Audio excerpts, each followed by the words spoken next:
Mga kwentong pambata. Prinsesa Hase. Noong unang panahon, sa sinaunang kabisera ng Japan, doon nakatira ang marangal na pinunong si Prinsipe Tayonari Fujiwara. Ang kanyang asawa ay si Prinsesa Murasaki, kasama ang kanilang anak na babae na si Prinsesa Hasehime. Sila ay tunay na maligayang pamilya hanggang isang araw naging masakitin si Prinsesa Murasaki. Alam niyang hindi na magtatagal ang kanyang buhay, kaya't tinawag ang anak niyang si Hasehime na noon ay 5 taong gulang pa lamang. Hindi niya pa naiintindihan ang nangyayari noon. Ganun pa man, siya ay masunurin na anak na may mahabaging kaluluwa. Ina! Anak ko, mukhang lilisan na ako. Saan po kayo pupunta?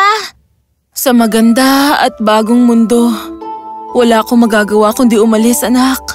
Kapag wala na ako, kailangan mong maging matapang, maliwanag. Huwag kang iiyak, anak, at lagi mong babantayan ang iyong ama. Opo, Ina. Prinsesa Hase, ang mabuting tao ay mayroong respeto sa mga nakatatanda at maawain sa mga nakababata.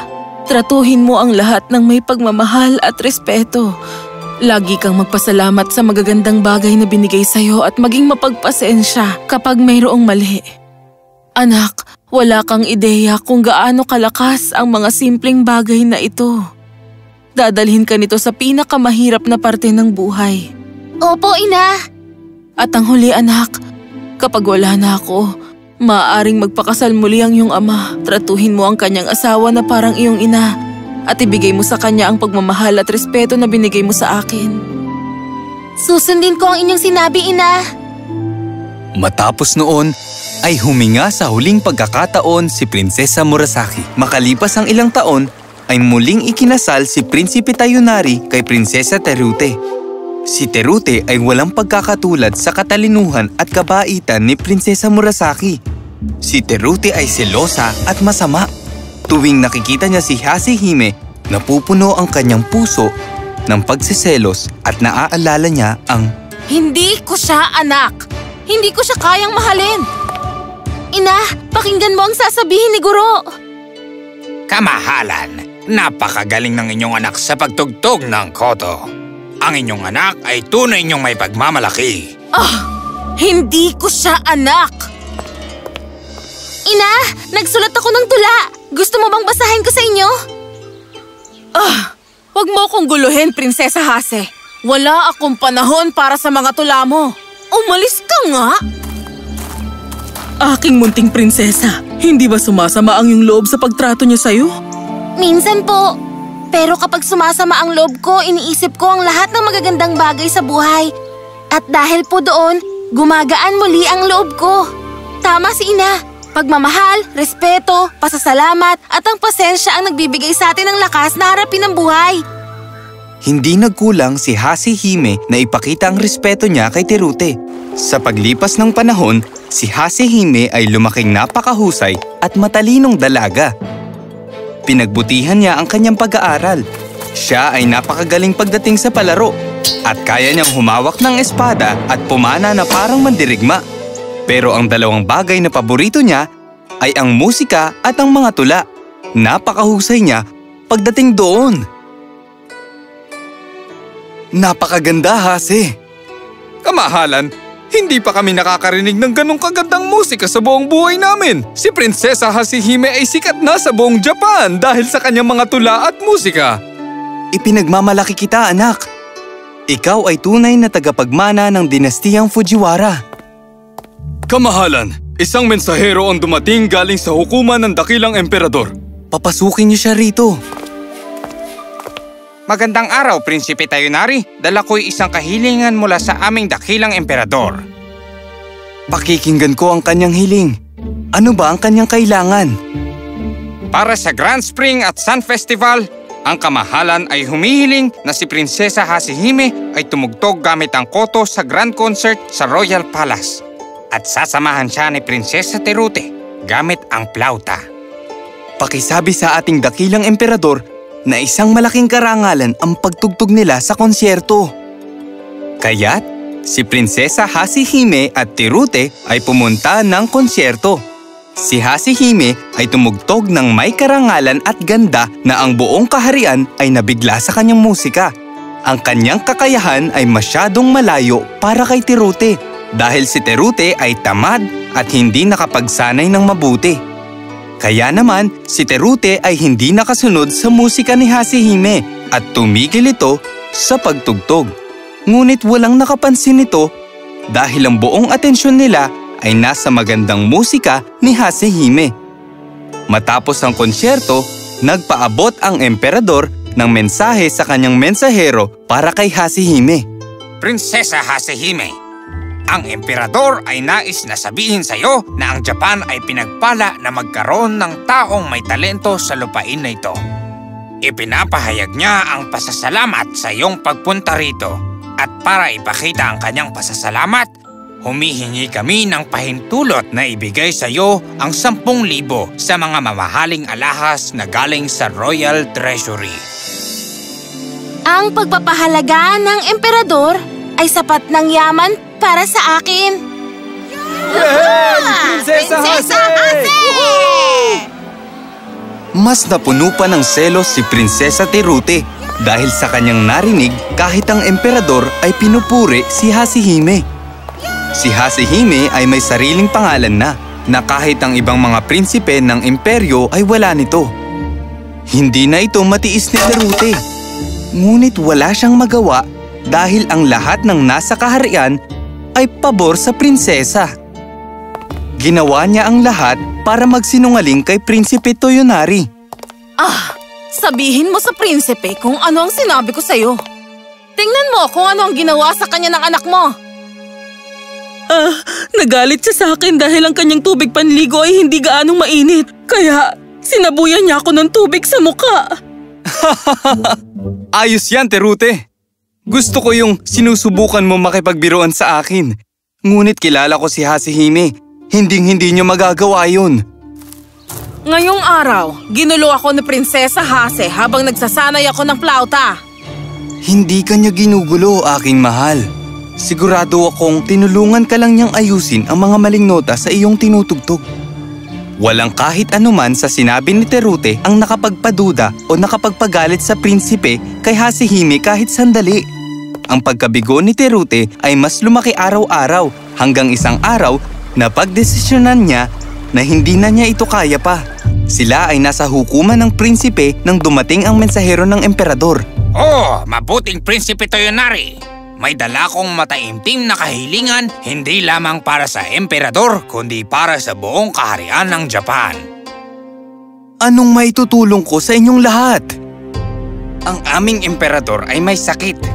Nag-aalala siya na hindi mawawala ang mga baha na sumira ng mga pananim sa buong kaharian. Kailangan naming pasiyahin ang espiritu ng kulog, ng kidlat, ulan at ilog para kumalma at mailigtas ang mga lupain at bumalik sa aming mabuting kalusugan ang emperador. Naiintindihan ko. Nakakalungkot nga ang nangyari. Manalangin tayo at sabihin mo sa akin kung paano ako makakatulong. Si Prinsesa Hasehime ay isang magaling na makata. Kung kaya niyang magsulat ng panalangin para sa mga espiritu ng kulog, kidlat, ulan at mga ilog, maaaring sumaya sila at mailigtas ang aming lupain at maaaring bumalik na sa mabuting kalusugan ang emperador. Hasehime? Ama, isang malaking responsibilidad ito. Kailangan kong gawin ang lahat para pagsilbihan ng buong imperyo, ang emperador at ang mga espiritu. Bigyan niyo po ako ng konting oras. Maaari mong gawin ang iyong gusto at sabihan mo kami kapag handa ka na. Nag-isip si Hasehime kung paano niya papasiyahin ang mga galit na espiritu. Paulit-ulit niyang inisip ang payo na binigay sa kanya ng namayapang ina. Hasehime, ang mabuting tao ay may respeto sa mga nakatatanda at maawain sa mga nakababata. Tratuhin mo ang lahat ng may pagmamahal at respeto. Lagi kang magpapasalamat sa mga magagandang bagay na binigay sa iyo at maging mapagpasensya kapag may mali. Anak, wala kang ideya kung gaano ka makapangyarihan ang mga simpleng bagay na ito. Dadalhin ka nito sa pinakamahirap na parte ng buhay. Nagdesisyon si Hasehime na ang pagmamahal, respeto, pasasalamat at pasensya ang tema ng kanyang tula. Para makuha ang mga salita, ginamit niya ang musika para maging inspirado. Pumunta siya ng kagubatan upang makausap ang mga espiritu ng kalikasan at hinayaan niyang ibulong ng puso niya ang mga salita sa kanyang isip. Ilang saglit, nakapagsulat na siya ng mahabang magandang tula para sa espiritu ng kulog, ng kidlat, ulan at mga ilog. Tumayo siya sa gilid ng tutsuta at itinaas niya ang kanyang tula sa langit. Binabanggit niya ito ng buong puso. Nakakamanghang kagandahan, ang pagmamahal, ang respeto, ang pasasalamat at pasensya na lumalabas sa mga salita. Ang panalangin ay gumana at matapos ang isang araw, ang ulan ay tumila na. Naging kalmado ang mga ilog at tumigil ang mga baha. Naging maayos rin ang kalusugan ng emperador. Binigyang parangal ng emperador si Prinsesa Hasehime. Aking ibinibigay kay Prinsesa Hasehime ang titulong Chinjo, Lieutenant General, isa sa pinakadakilang karangalan sa buong imperyo. Yehey! Mabuhay si Hasehime! Iyon nga'y isang bihira at malaking karangalan para kay Prinsesa Hasehime. Noong narinig ito ni Prinsesa Tirute, ang kanyang pagsiselos ay lumagpas na sa limitasyon at awa. Isang araw, "Paalam anak, matatagalan pa ang aking pagbabalik. Wala nang ibang pinagkakatiwalaan ng emperador. Kayong dalawa ang mag-aalaga ng kaharian habang wala ako, sigurado ako." Paalam, Ama. Mag-iingat po kayo. Paalam, mahal. Nakita ni Prinsesa Tirute ang pagkakataon niya habang wala si Prinsipe Toyonari. Tinawag niya ang tauhang si Katoda. Katoda, dalhin mo si Prinsesa Hase sa bundok ng Hibari ngayon din. Kamahalan, ang bundok ng Hibari ay ang pinakadelikadong lugar sa buong bansa. Walang makakaligtas doon ng higit sa isang araw. Yun ang dahilan kung bakit gusto kong dalhin si Prinsesa Hase doon. Kapag sinabi kong samahan ka niya, alam kong hindi niya ako susuwayin. Iwan mo siya doon at wag na wag kang magpapakita pang muli dito kahit kailan. Pero kamahalan, Kapag hindi mo ginawa ang aking utos, alam kong alam mo na ang sakop ng aking karapatan bilang iyong prinsesa na bigyan ka ng matinding parusa. Opo, kamahalan. Kaya't sumunod na araw, tinala ni Katoda si Hasehime sa bundok ng Hibari. Katoda, bakit mo ko dinala dito? Chinjo Hasehime, inutusan ako ni Prinsesa Tirute na iwan ka dito. Ngunit hindi ko yun kayang gawin. Katoda, hindi mo kailangang mamatay kasama ako. Bumalik ka na. Alam mong kaya kong alagaan ang sarili ko. Ang pagmamahal, respeto, pasasalamat at pasensya ay gumawa ng maraming himala sa buhay ko. Pangangalagaan nila ako dito. Alam ko, aking prinsesa, napasaya mo ang mga galit na espiritu ng kulog, kidlat, ulan at mga ilog sa iyong magandang katangian.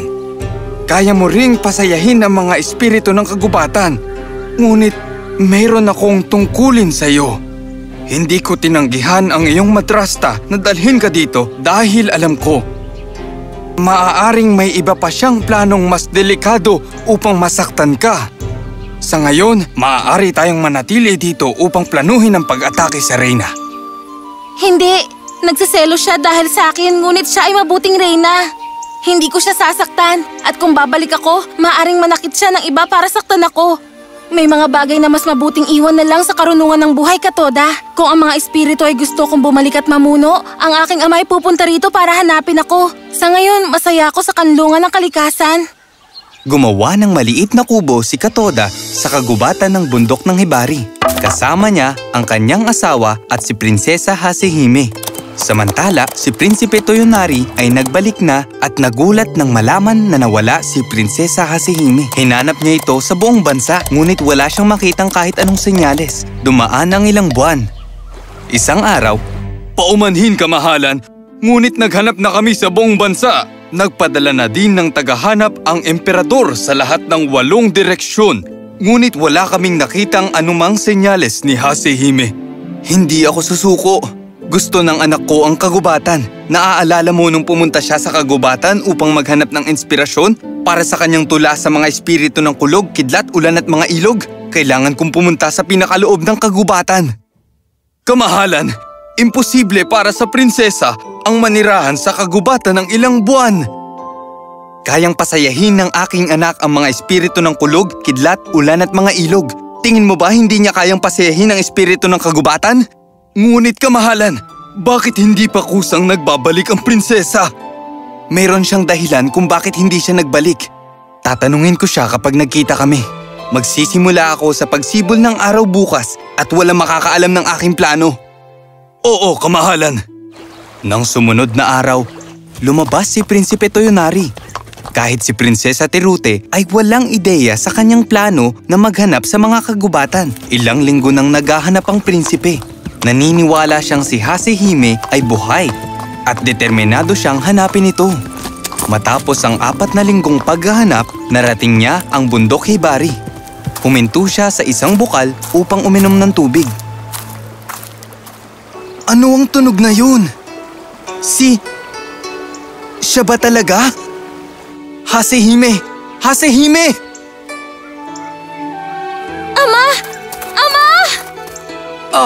Anak ko! Matagal na kitang hinahanap. Masaya akong makita ka. Okay ka lang ba, anak ko? Ayos lang po ako, Ama. Inihayag ni Prinsesa Hasehime at Katoda ang nangyari kay Prinsipe Toyonari. Kung paano binalak ni Prinsesa Tirute na ilagay sa panganib si Prinsesa Hasehime at nagalit si Prinsipe Toyonari.